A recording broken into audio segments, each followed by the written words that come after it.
crowd rises to its feet. Vaccaro slammed it home. Garland left wing, free ball. Perfect! Garland one of the lane, lob to Mobley. Pow! And Allen blocked the shot at the rim. Pow! With the left hand and a foul. Welcome to the Chase Down Podcast, part of the Cavs media family. I'm your host, Justin Rowan. The Chase Down is presented by Fubo, the official streaming partner of the Cavs.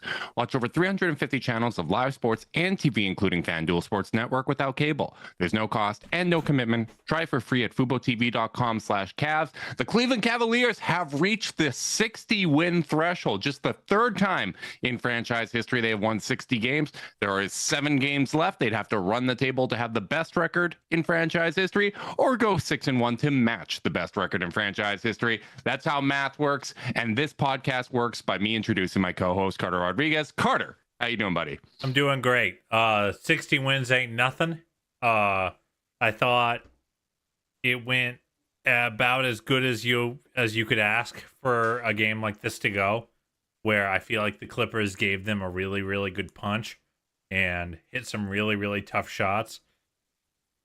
You know this, the listeners don't, that I missed the fourth quarter live because I was doing dad stuff. And I kind of messaged you to be like, hey, was there like a pretty big drop off? Is that why it got competitive again? And the message I kind of got back was like, no, like Clippers got hot. And really what I saw watching that fourth, and like obviously it's always easier when you know that the Cavs pulled it out, but like I was kind of expecting to maybe feel like maybe Justin's being too nice.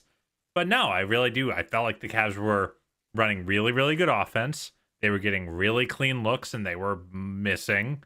And the Clippers were hitting really, really tough shots, or the guys that if you have to give an open shot, the guys that were taking those were hitting. So I felt like the Clippers gave them a very, very strong punch, and the Cavs didn't stop playing Cavalier basketball on the road to the win.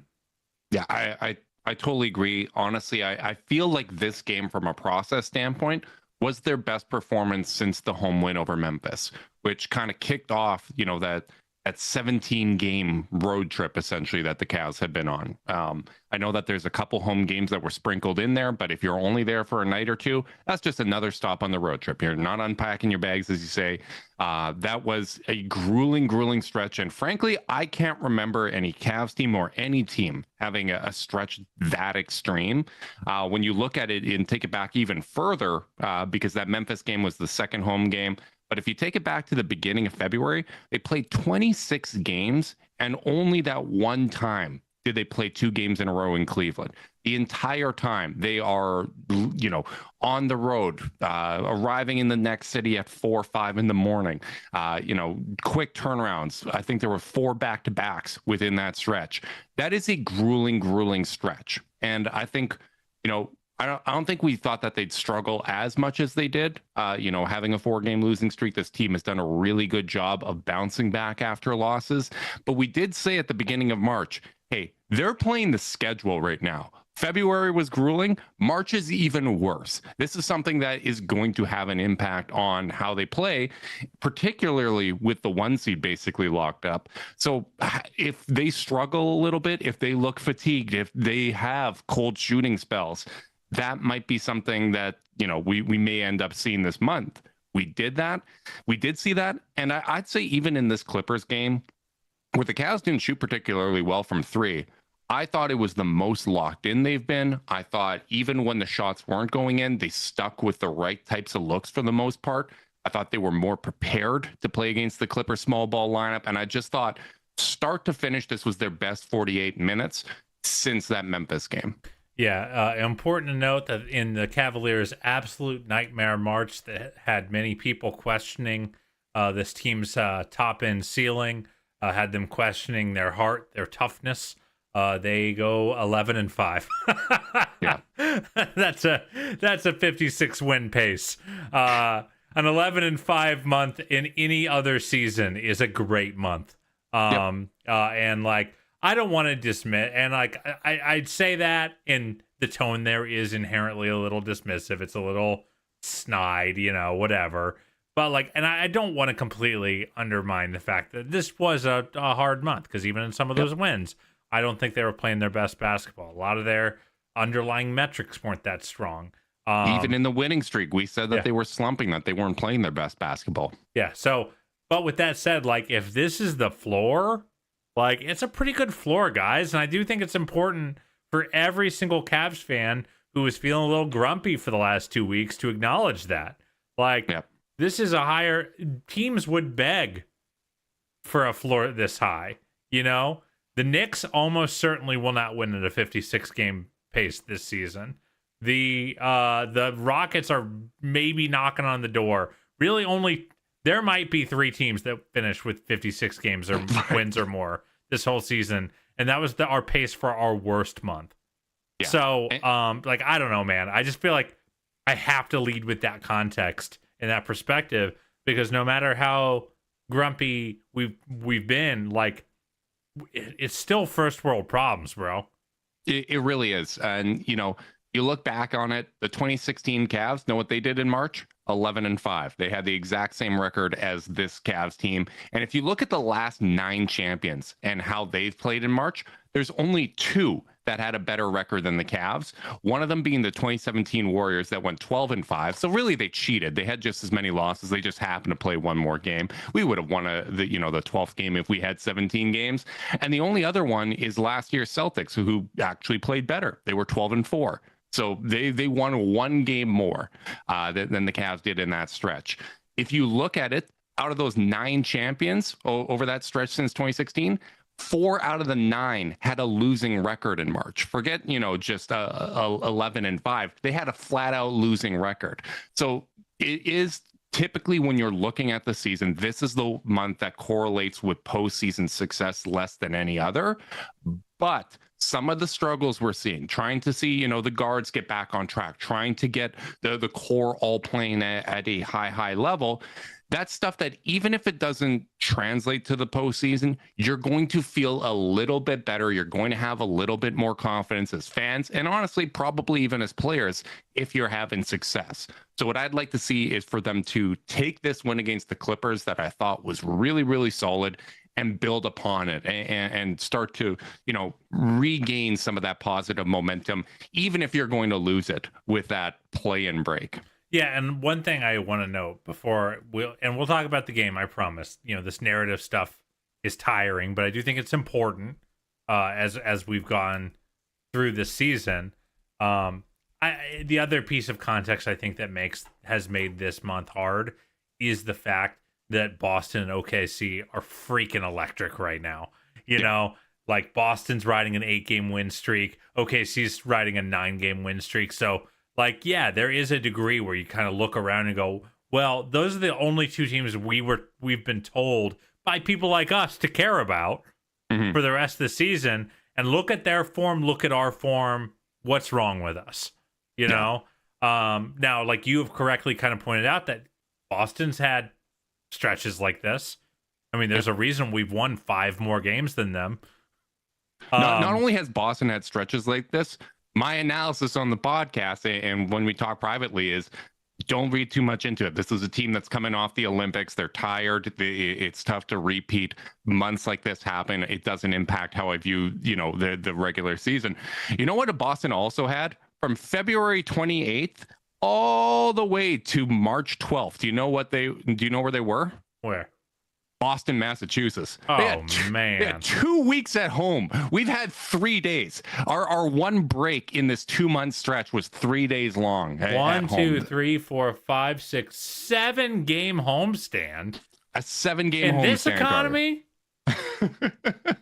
And sometimes, but boy, are they in the middle of paying for it though. That they're also wrapping like they're gonna have quite a few on the road here in response. So I don't know, and they're winning through those too. So I don't know. It's a dirty secret about the NBA schedule. You end up playing 41 at home and 41 on the road. Do. So that's why when teams go on these long stretches for Boston, I think they went like 6-10 or something like that in January, where they just had a tough month. That kind of stuff happens, man. Like it and particularly like when it is something like that, when you're out on the West Coast, when you're dealing with some nagging injuries, Donovan Mitchell, coming back from the groin injury, you're missing Ty Jerome with that knee tendonitis. It's just really, really tough. We talked about them getting in at 5:30 in the morning from Portland, and then you're playing a road back-to-back right after that. And not only that, the second half of that back-to-back is against a very physical Detroit Pistons team. Yeah, and I do think you've made a very good point that the Cavs really are just playing against the schedule, because their magic number is down to 4 for the 1 seed. They have to go 4-4 the rest of the way. 4-5, 4-3, 4-3. Jeez, I can't do math right now. Okay. You're right. 4-3. No, God, whatever. I'm not doing math live on the pod. My brain is tired. But the magic number's 4. They would have to truly collapse down the stretch in order to not hold on to that 1 seed. And meanwhile, you're playing Detroit, who's fighting for home court. Like they're a game out of home court. The Clippers are, they're in the 8th seed. They're trying to get out of the play-in. It is just, all these teams they're playing are fighting for their lives right now. And it does matter when you are just trying to get yourself amped up, when you're tired and you're not playing your best, and all your motivation has to come from within. That's not to say that they shouldn't figure out how to motivate themselves, but it's a different starting point. It's like you're playing a game of Mario Kart and someone knows how to time up that green light at the beginning to get that little boost.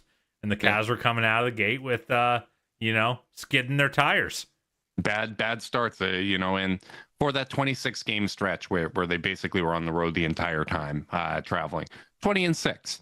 They were 4th in net rating, 3rd in offense, 10th in defense. As you said, if that's the floor, that's encouraging. But when you're a team that does not have the playoff track record that the Boston Celtics have, I shouldn't say all contenders, because OKC's in the exact same boat as us, but when you don't have that track record, people are going to pick nits. I think it's fair to pick nits. If you already had doubts about the Cleveland Cavaliers, their ability to make it through 2 months of the playoffs, where it's going to be physical, it's going to be grueling, you're going to get tested, teams are going to be familiar with all of your pet sets. If you see them struggle going through schedule adversity and playing through some injuries and things like that, if it confirms your priors, you're going to hold on to that, right? Because that's where your inclination is. If you're an optimist like myself, you're going to say, well, you got to look at the context here. I still have those questions. I have questions about how the offense is going to hold up in the playoffs. I want to see it. Until they actually do it and do it for 4 rounds, you're going to have some doubts. But, I can't really blame anyone who has those doubts or already had some concerns, particularly where some of those pain points are things we've seen before in the past, like giving up offensive rebounds. Yeah. And I do think these concerns are some of these concerns are real and some of them are fair. I've said this before in a lot of different ways, a lot of different rappers, but every team has a fatal flaw that will eventually kill them, except one. Almost no team shows up perfect and then accidentally loses. Everyone's got a thing that when you're, as a fan, you're watching and you go, with Boston, it's just the hunting threes, and when they're not going in, they don't get out of that rhythm. They don't change what they're doing. They blow more leads than almost any team because they play such a ISO heavy style and just jack up threes. With OKC, almost every loss they have, you look at the fourth quarter and they have 16 points and their offense goes cold when Shea's sitting. Everyone's got a fatal flaw. It's just a matter of whether you're good enough to accommodate it and whether that it's so bad, that you can't overcome it. Right. But for this Cavs team,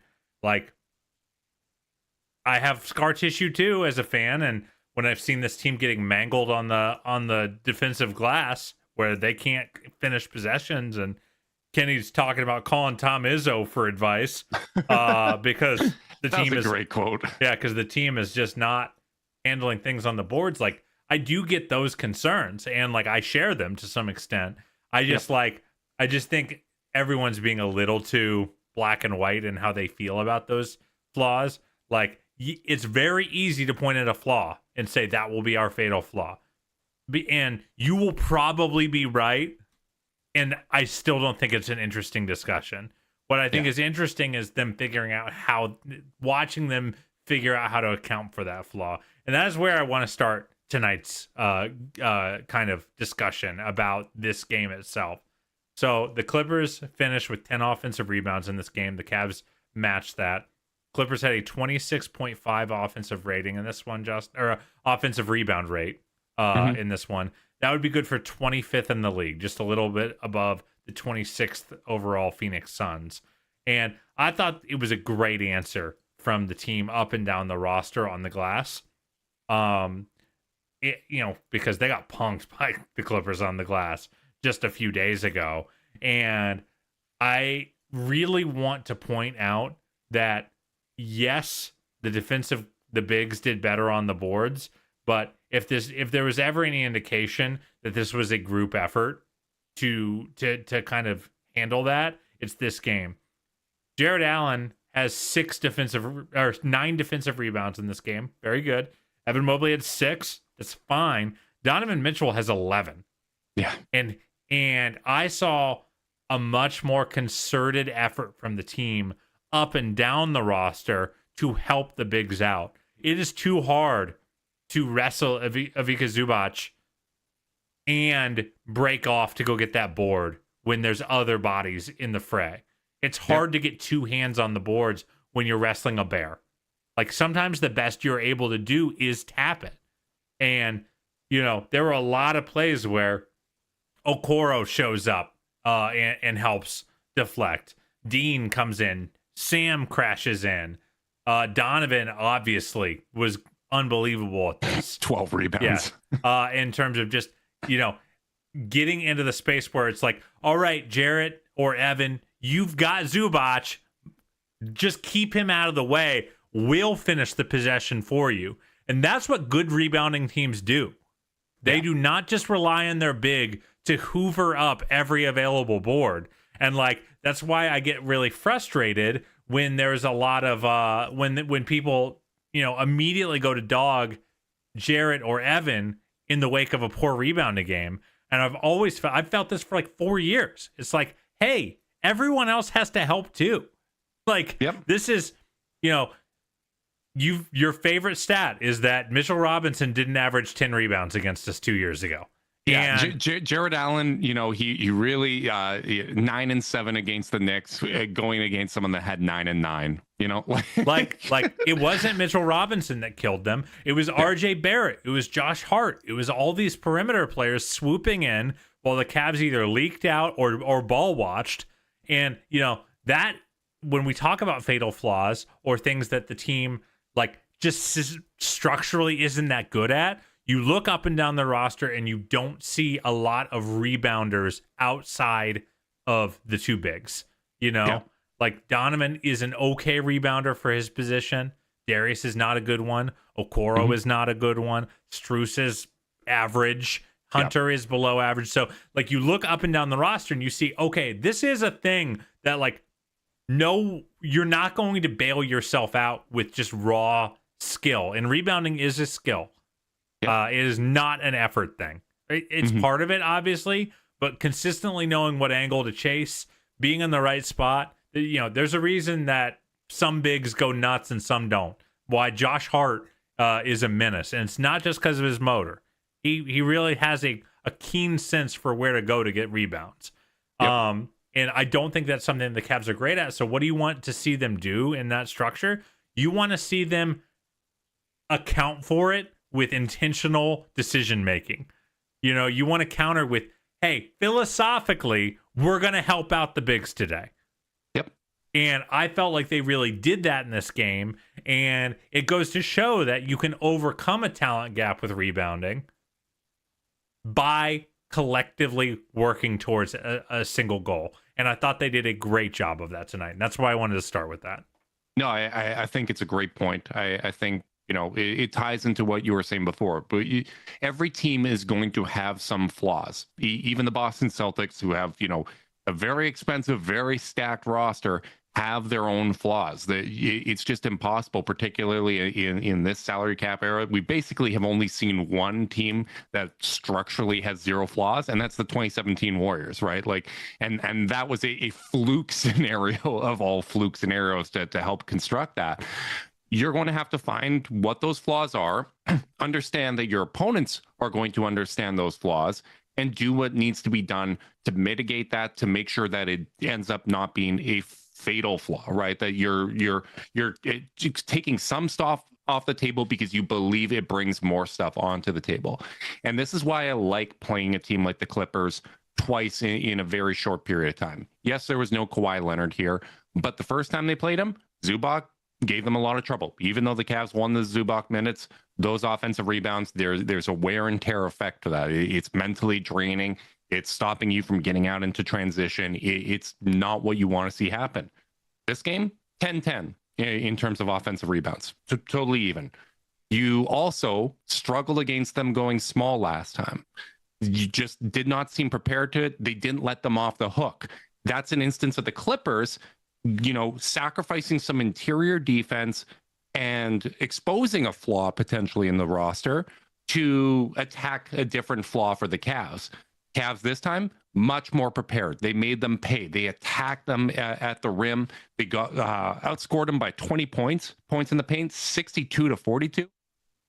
Like that's what you want to see. I want to see adjustments. I want to see, hey, the team did something to us. We didn't like it, and we hit them right back. We had the counters available, and it wasn't, hey, let's just go small when they go small. We'll go a little Dean Wade at the 5 and play that style. No, we trust our bigs to be dominant in this situation. Let's force feed them. Let's make sure that we're running offense through them. Darius Garland and Donovan Mitchell, 7-1 assist to turnover ratio against a very active long defense. I loved what we saw from them.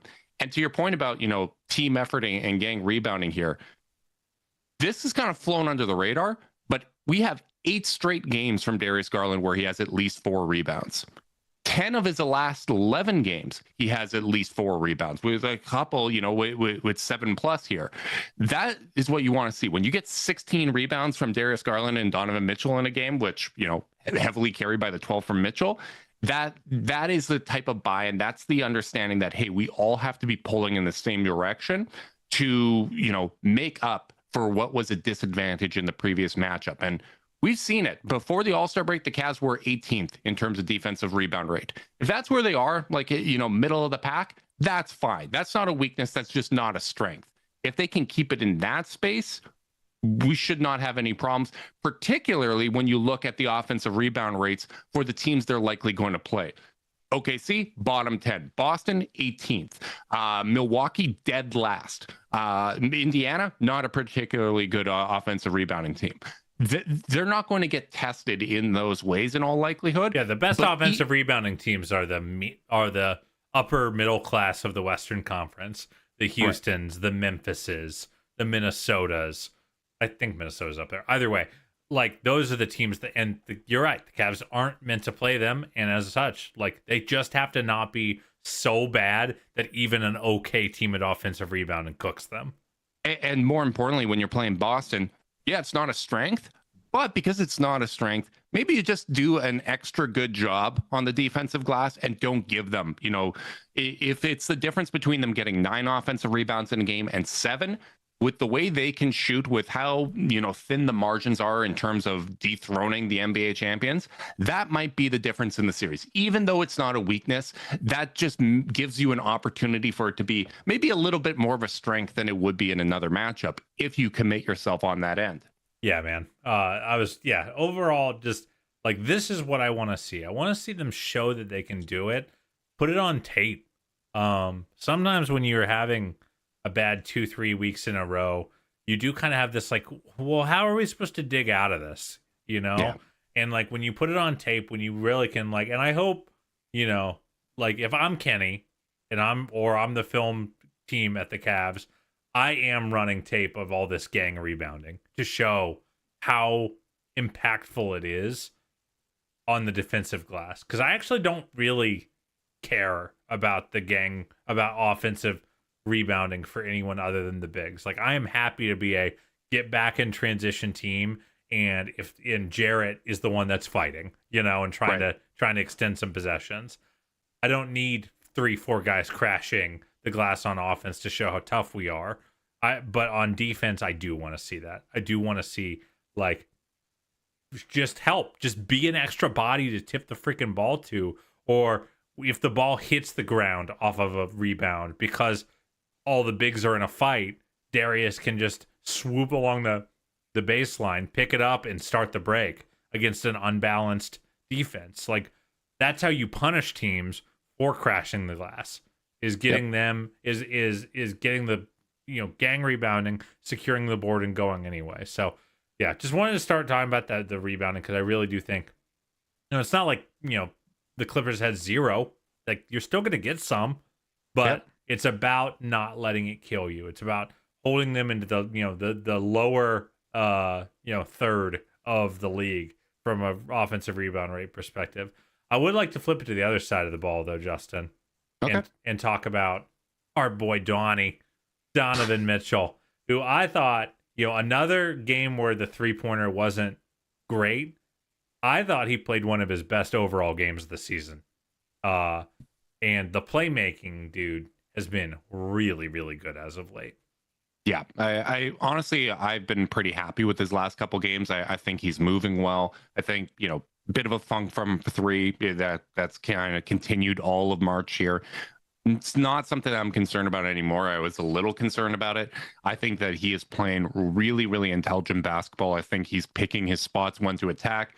It's going to be the odd time that he settles for 3, but I still want to see him being aggressive and taking those, right? And I think you saw late in the Detroit game and then late in this game against the Clippers, he starts hitting some of those, right? And that gives the Cavs so much momentum. And I don't want to see Donovan Mitchell ever shy away from the moment, because his ability to not shoot well for 3 quarters, but then explode in the 4th quarter is part of what makes him special. That's part of what gives you confidence with great players. And I totally agree. I think his playmaking has been phenomenal. I think he's been locked in on the defensive end. You're seeing some of those explosive plays. That dunk he had against Detroit was eye-popping. I'm just really, really impressed with his play. And I got to say, like, when I look at how the guards have played recently, these last couple games, it's becoming less and less of a concern for me. Darius has shot well from 3 the last couple games. A couple of the floaters didn't go, but for the most part, I feel like he's been pretty efficient lately. Nothing that really looks concerning. The fact that he's attacking the glass the way that he is, to me, indicates, yep, everything's there physically. And I just really hope that having 2 days off before this next game and finally getting that break is going to be something that pays dividends for this team. Yeah, I'll tell you what, if I'm Kenny Atkinson, I'm telling the team not to bother showing up to the facility till shoot around. Yeah. on Wednesday. I'm just going to say, hey, man, take care of your families, relax. If you want to come get a workout in and get your treatments, that's fine. But, like, we ain't playing. We ain't running drills. We ain't doing a scout. We're gonna roll the ball out Wednesday morning at shoot around and go through the scout then. And I mean, that's just me. That's what I would do. Who knows what they end up doing? But, like, I think that this team has really shown you that when they are well rested, which is the nice thing about the playoffs, you get a lot of opportunities for rest. Yep. Especially if you take care of your opponents and take care of your series early on. But yeah, I think this team really does show that they've done that. And I think you're right that Darius is moving around much better and looking very crispy.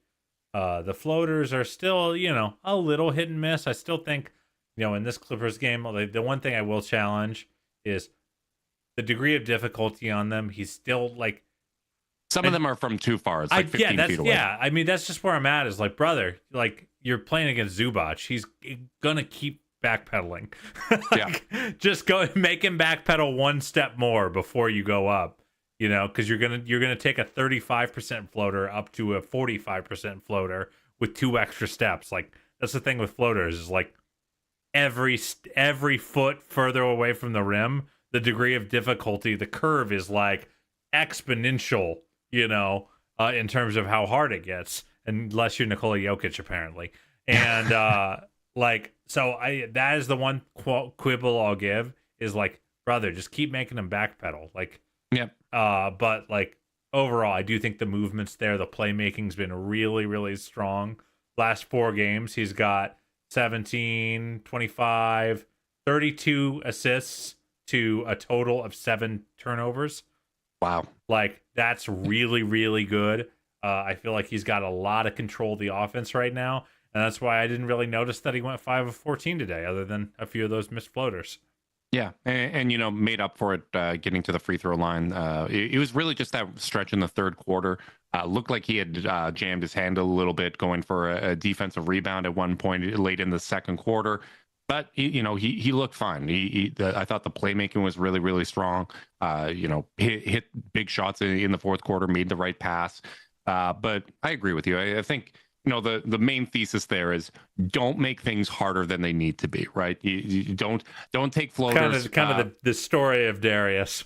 Yeah, like if they're playing drop and you have a pull-up 3, take it. Don't drive into a congested defense, right? If you've got an open lane, take the 10-foot floater instead of the 15-foot floater. You don't need to make things more difficult. You need to work smarter, not harder. And that's why tools like Zoom AI Companion are so important, Carter, because only you can do your best work. Zoom AI Companion can help you do the rest, like automatically taking notes, answering meeting questions, and helping you respond to your coworker. Available at no additional cost with eligible paid plans. Work happy with Zoom AI Companion. I gotta say, I feel like you've really found your stride on the Zoom AI reads. I think from when we flipped over, I thought you were really, fumbling in the dark a little bit on your segues. I really feel like you've gotten somewhere. It's a little trickier. It's a little trickier. The support lead in was so easy. Easy. But now you just gotta, you gotta think about all the benefits, right? You gotta, even if you want to compile some of those with AI, you can do that as well. But I thought the Cavs, were working happy. And a large part of that was how good the bigs were. Darius and Donovan, the playmaking was phenomenal. We talked about that. But Jarrett Allen and Evan Mobley were phenomenal tonight. I really, really feel like this was not only the best game from a process standpoint from the Cavs in about a month, this was probably your best game from the core that we've had, right? And you're missing a significant bench punch from Ty Jerome. Having Jarrett Allen, like some of the finishes he did, like blew my mind. Like he had Zubac going up and under the touch with some of those finishes. The steals where he had the footwork, the little tiptoeing with the ball. Evan Mobley, giving another Defensive Player of the Year caliber performance. I just thought it was a terrific performance from the bigs. Yeah, if there's any indication that you need to see that, like, that it's just March, guys are tired. Like Jarrett's last 3 games, Thursday against the Spurs, plays 30 minutes, goes 10 of 11 from the field, 29 points and 15 rebounds. Then the next night, he only makes it 19 minutes against the Pistons, puts up 8 and 4, is a complete non-factor. And then 2 days later, against the Clippers, he puts up 25 on 11 of 12 shooting in 31 minutes and grabs 12 rebounds. So it's just kind of funny to see like how the highs and lows of like when your legs are a little dead, how that can kind of represent itself. Yeah. And like some days you're feeling great and some days you're really not. And I think that's okay. Here's a little bit of a tangent on this. Because I will say something, if I have a quibble with Mr. Atkinson's rotations, is I find that he often, on nights where Jarrett doesn't have it, he'll just really pull the plug. He'll have a 19-minute night where he's barely playing at all. Because that, Pistons game was close. It wasn't close for the beginning of the fourth quarter, but it got close.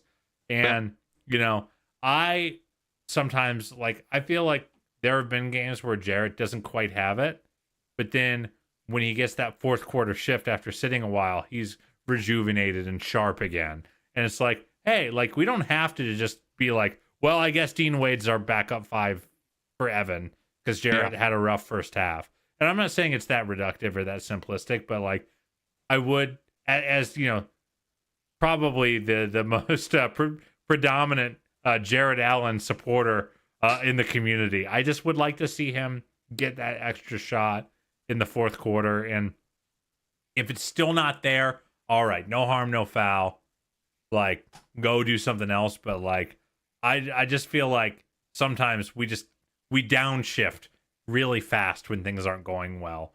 And I feel like it runs us away from our identity a little bit. I think it's a fair note. I and some of this might be, self-preservation, given the stretch that they were going through. I'll be interested to see, we in these last 7 games here, how are we going to approach it, right? Are we going to test things out, or are we going to try different lineups? As much as I'd like to get some comfortable wins coming off of a stretch where the Cavs weren't playing their best basketball, at the same time, like I kind of want to get those data points of, all right, it's a late game situation. You're up 5 points with 4 minutes to go against the Knicks. Are you going to go 2 bigs? Are you going to close with DeAndre Hunter in that scenario? If Jared, as you said, didn't play particularly well the first couple quarters, are we going to go back to him in that spot? I think Jared deserves a lot of credit for being ready no matter what it is, right? Like, because I think what you're talking about there is the trust that they have that, hey, if you have sat for a while and we go to you, you're going to be ready. If you have sat for a while and we don't go back to you, you're still going to be bought in. You're still going to give that maximum effort the next game. There's no hard feelings with it. You're going to do what's best for the team. And that's a big, big credit to Jared Allen and his mentality, his mental toughness, and his approach throughout the season. Because, there's games where everybody doesn't have it. It's just natural. It's part of the regular season. It's part of the playoffs. But for him to bounce back, to stay ready in a variety of different scenarios is going to be interesting. And I want to see some of these close games down the stretch, how they approach it. Yeah, and that's kind of basically my plea, which is like, hey, like I get among the core 4, there's probably a small dotted line under the 3, and then Jared is the 4th. I think we generally can acknowledge that, the other 3 have a little bit more, I don't know, panache, a little extra. All NBA candidates and all-star candidate, right? That's basically what it comes down to. That's a good way to frame it. But I feel like sometimes when he's not at his best, he's treated like a member of the rest of the roster. And I think he is, like, I just don't see a lot of fringe all-stars just being like pulled off the floor just because they're having a rough first half. So that's my only note. And, again, it's not fair because I'm not a coach. I'm not, I'm not sitting having to live with the consequences of rotational choices. And, ultimately this is a theoretical discussion. I'm not trying to be like Kenny's hates Jared or something like that. But, right. But like, it's just if I were coaching, which as always, thank God we're not, I would maybe do things a little differently. What did you think of Evan's game tonight? Because I felt like he had a really, really nice offensive night in kind of a quiet way.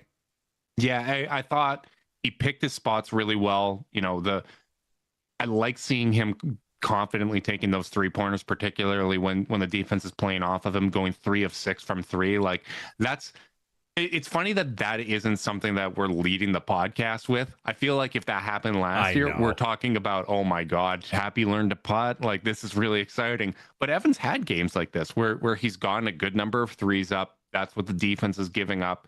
And every single one of them felt like a good attempt. None felt rushed. Sometimes it feels like, you're settling maybe a little bit here. These are, hey, if I don't take this 3 and the defense is playing off of me to this extent, we're probably not getting a good shot on this possession, because if I'm driving into a set defense or I'm kicking it to someone that is defended because I'm not defended, odds are the shot clock's going to run down and someone's going to have to force up a difficult shot. So I love seeing him take those types of shots, but I also really love to see him not let the Clippers off of the hook when they're playing Nick Batum at center. Or you got to switch. I'm going to attack that switch. I have Zubac on me.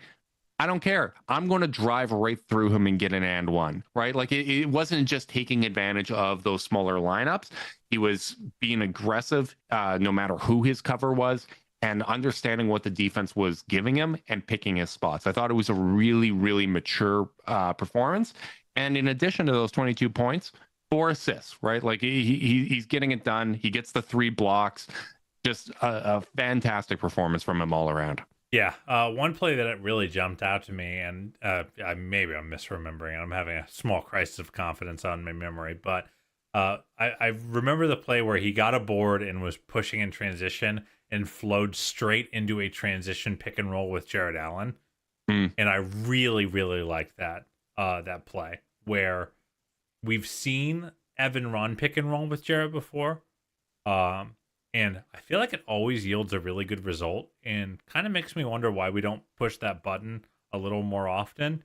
Yeah. And especially in transition, because one of the Cavs' great strengths isn't that they have 2 skilled bigs, it's that they have 2 athletic skilled bigs that are really, really good on their feet, really good catching the ball on the move. And you're asking, a lot of times, you're asking a power forward who's trying to pick up Evan in transition, and then the center who's trying to pick up Jared in transition to deftly navigate a pick and roll situation with very little institutional help around them because everyone else is trying to scramble to the corners, trying to catch the trailer threes. No one gets to really pay that much attention to that action. And I think a transition flow for them into a pick and roll is kind of the best way to do it. Like, I feel like most of the time we've seen them run pick and roll, it's been a very like Evan caught the ball at the elbow, Jarrett comes up from the opposite block, and they set like basically a little compressed screen and roll, which is cool because they're good passers. They get good results there. But like, I do think it short circuits a lot of bigs' brains trying to figure out how to navigate that action, because that's where size and smarts get wiped out by coordination and foot speed. And I think that's Evan and Jarrett's superpower more than anything else. So yeah, just a little thing I wanted to note that I really, really liked that they did that, and I want to see more of it. Yeah, it's the type of thing that you have to be playing with tempo in order to take advantage of those types of looks, right? And I thought the Cavs did a great job with that against the Clippers. 30-8 edge in fast break points. I still feel, on the subject of who you close with and all that, I'm fine with some games. Hey, we're closing with DeAndre or even DeAndre and Dean along with Evan. I'm sure there's going to be matchups or certain games where that's advantageous, but I still feel like what makes the Cavs unique, what makes them special, is their ability to play with the 2 bigs that are not only able to play with size, but they're able to play with a tremendous amount of skill.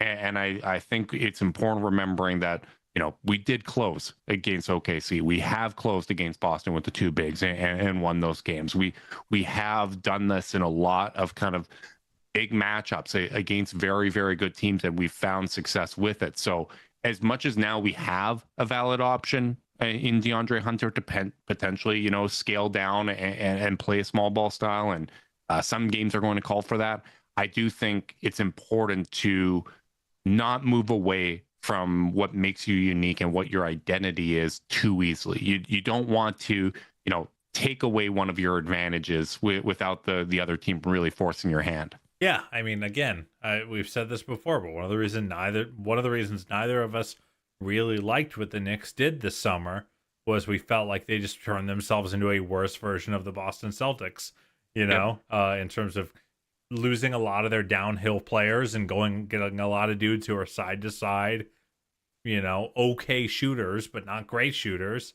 And, like, I feel like they kind of gave up the thing that made them really unique and special in an attempt to get a little more conventionally built. And I think as much as I've, really enjoyed the DeAndre Hunter experience so far, I still, like, most of the lineups where I feel like this is kind of where I want to flow into a DeAndre Hunter conversation. Okay. Because he's been used a ton at the 4. I mean, he's basically just replaced Niang in the rotation. You know, Ty Jerome and Sam Merrill have replaced Karis LeVert in the rotation. Yep. And even when I've really liked Hunter lineups, normally they're with like Dean Wade. Yeah. Or another big player and another defender like Okoro or something on the floor. I just feel like that's still not your superpower is not going to DeAndre Hunter at the 4 and downshifting. I feel like that's a great extra look to throw at someone, but like I just generally like I would rather see them upshift in size and play Hunter at the 3 with those guys with those core 4 than the inverse of downshifting. Because I just think that's not what makes them unique, and I'm always going to be predisposed to what makes this team unique. Yeah, and it's funny when people talk about, hey, I want to see a downshift. Usually it's Jonas Valanciunas is beating up Jarrett. Like we got to go small here, and no, that's not solving that issue. You're going to be more prone to giving up offensive rebounds when you're doing that, particularly when you're doing it with 3 guards.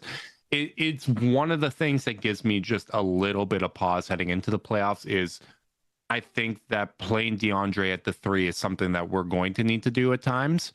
And I just don't feel like we're getting a lot of reps of it. And that just, I think he's versatile. I think, the basketball IQ is so high with the core, and DeAndre has fit so well in the minutes that they have had.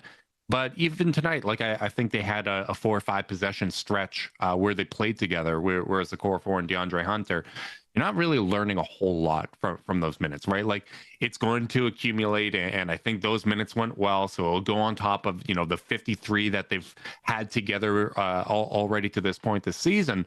But I just feel like you're just not going to have enough experience with that, and maybe it's something that, hey, we're going to figure it out in the first 2 rounds of the playoffs. They're going to get their chance to get reps. It's going to be a pretty natural fit. Playing alongside these guys has helped him learn their tendencies, and it doesn't really matter how much time they've had together as a 5-some. But it's not even just about that lineup as a 5-some. It's, as you said, playing him with Dean Wade at the 4 along with Evan Mobley or Jared Allen.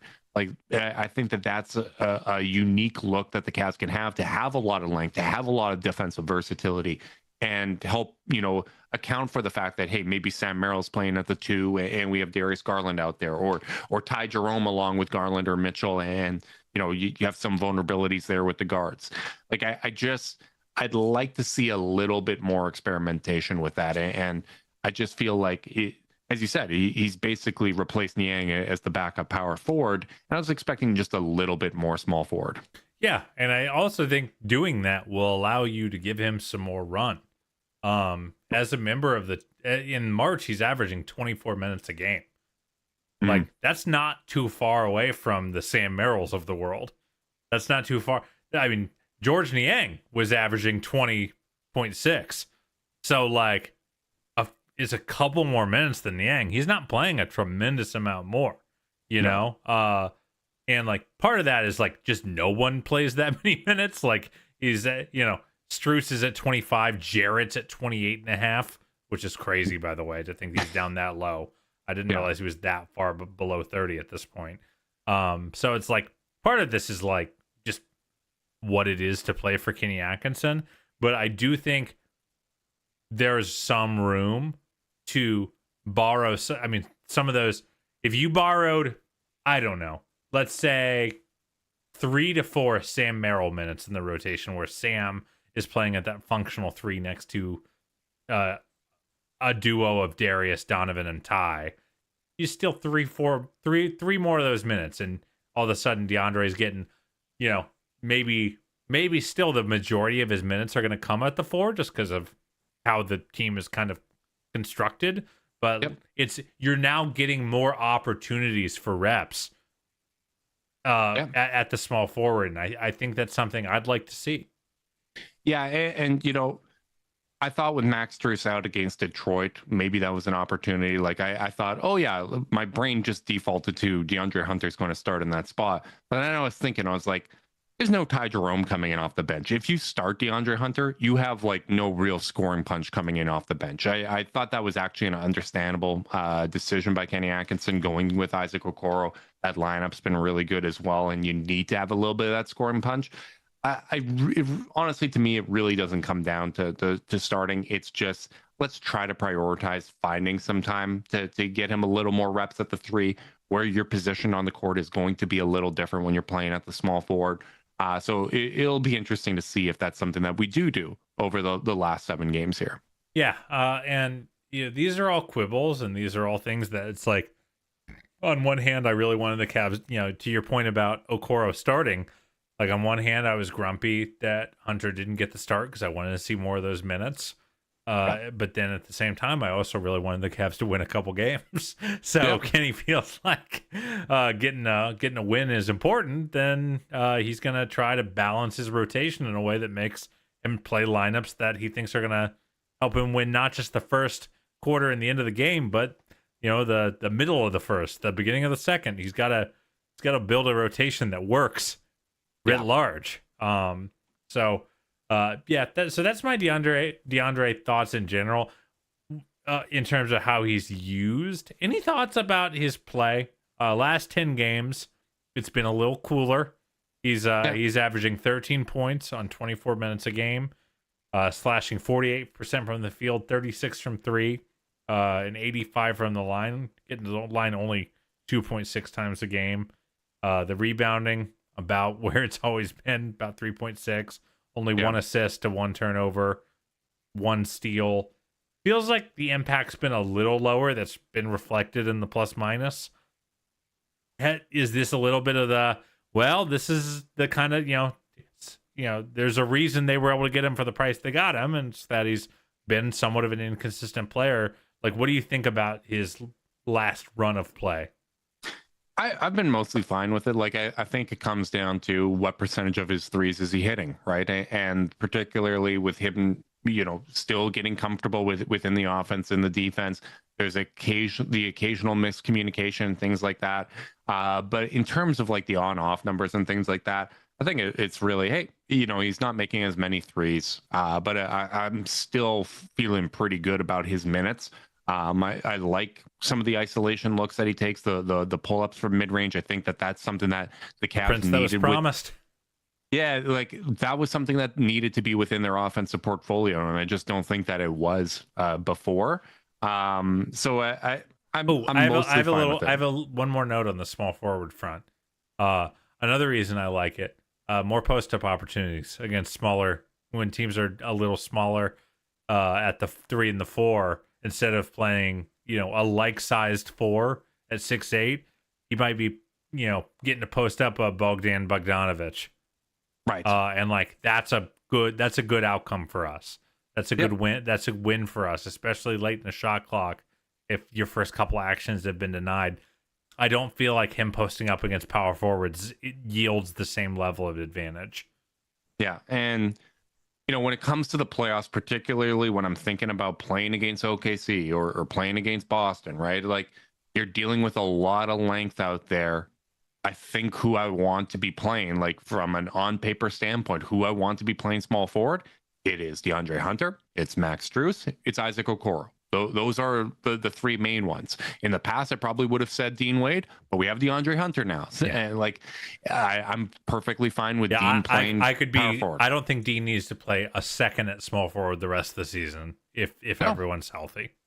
No, and I think power forward has been his best position, like for his own impact, for his own production, like what he can do defensively. You've been on this for forever. At the power forward, that's the best spot for Dean Wade. So even if that's coming alongside DeAndre Hunter, I think that's a great look that they can give. And I think there's enough variety with what each of these guys bring to the table that it justifies giving them all those opportunities, right? Like, I think you saw tonight, Max Strus did not have a great shooting game. I thought it was a great game for Max Strus. I thought the way he attacked the glass, the connective playmaking, just the smarts he plays with, Like, he is exactly what you want from a role player in terms of completing lineups, playing very high IQ style, playing with an edge, raising the team's collective edge. Max Strus brings a lot to the table. Isaac Okoro, he's getting better and better rolling to the basket and finishing in those situations, making passes in those spots. I think the way he's attacking the glass is better than ever. I love tonight seeing, he airballed his first three. The next one's an above the break three that he cashes. And then he hits his next 2 3-pointers. Like, I think the confidence in what he's doing out there is higher than it's ever been. I feel great about it. And DeAndre Hunter, there's going to be, ebbs and flows in terms of his overall efficiency. But I feel like the types of shots he's taking and the role he plays within the team has been really steady despite that.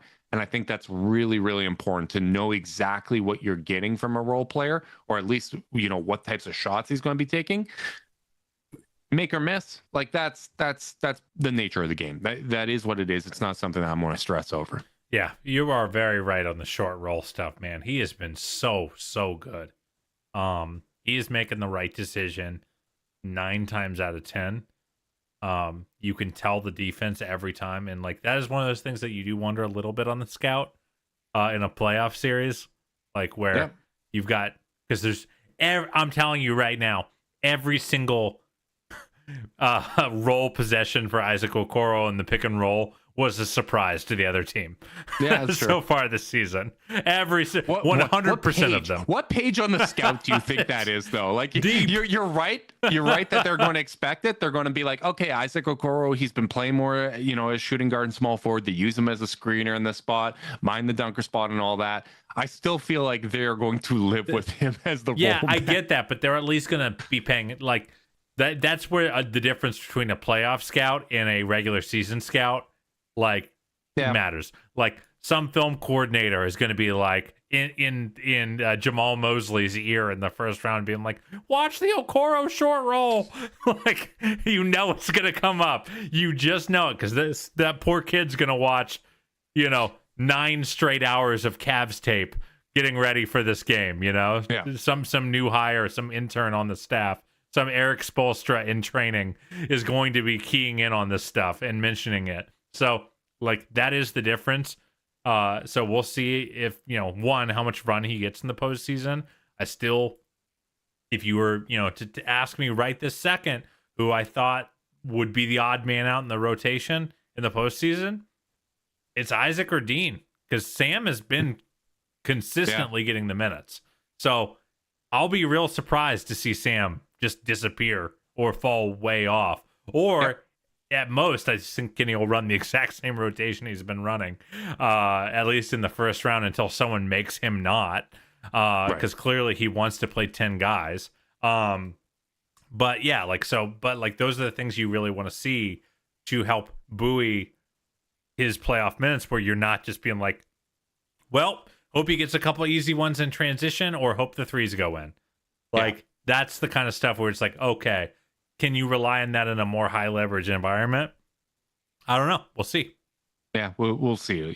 If he's able to hit the offensive glass and get some extra possessions, get kind of those disruptive steals, the pick sixes and stuff like that, that makes a big difference, right? And I do think if I'm a betting man here, what Kenny Atkinson's going to do in the playoffs, I do think, particularly in the first half of games, particularly in the first round, we're probably going to see a very, very similar rotation. And I think the question is going to be who earns their second half minutes within that first half. Like, I think you're going to see a little less rigid lineups in the second half of games.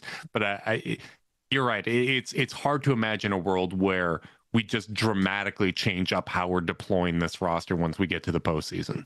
Yeah, real quick, I just pulled it up. Isaac Okoro is one of the funniest basketball reference pages in the world, because a thing we were giggling about 2 years ago is that he had 3 straight years of 10.7 points per 36. And then last year he bumps it up to 12.3, and we're like, he's moving up. He's down to 10.8. he is so close to exactly the same per 36 points for 4 out of 5 seasons. I can't imagine there's ever been a player in the history of the sport that has been that close to the same points per 36. You know, 4 out of 5 years. The real shame is, you know, in his 11 minutes tonight, he had 11 points. So that's going to bump that up a little bit. If, you know, if he missed another 3 or 2, he might have went down to that 10.7 again. That's truly one of the coolest, weirdest stats ever. What a guy. And the other thing I really enjoy about it, he's almost got a little bit of that Jose Calderon syndrome, where the Toronto Raptors tried to replace Jose Calderon year after year, whether, you know, it's Jared Bayless, Jared Jack, all these different guys they brought in to replace him. Even Kyle Lowry at the start. And Jose Calderon, whether it be injuries, whether it be his own play, he would go out there and he'd end up starting about half of the games. Same thing happens for Isaac Okoro. You know, how many starts do you think Isaac has this year? I'd guess like 25. 21 out of his 48 games. It's almost half. Like, that's crazy. And this year, he just finds ways into the starting lineup, and those lineups always good. Like it's just one of those things. Like, man, that's crazy. You're right. It's what a weird career Isaac has had. It really is. But I'm happy he's here. I'm happy he's doing it. I want more.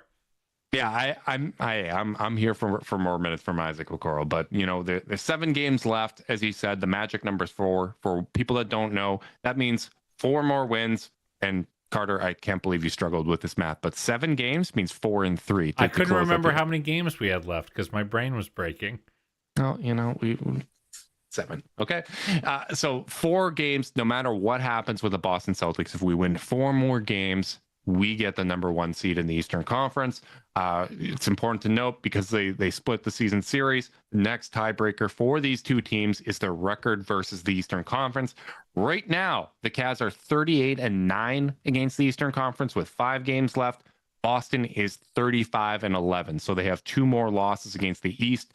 So if you're going to pick and choose which games you really want to win, it's the ones against the Eastern Conference. The Cavs play the Knicks twice, the Pacers twice, and the Bulls.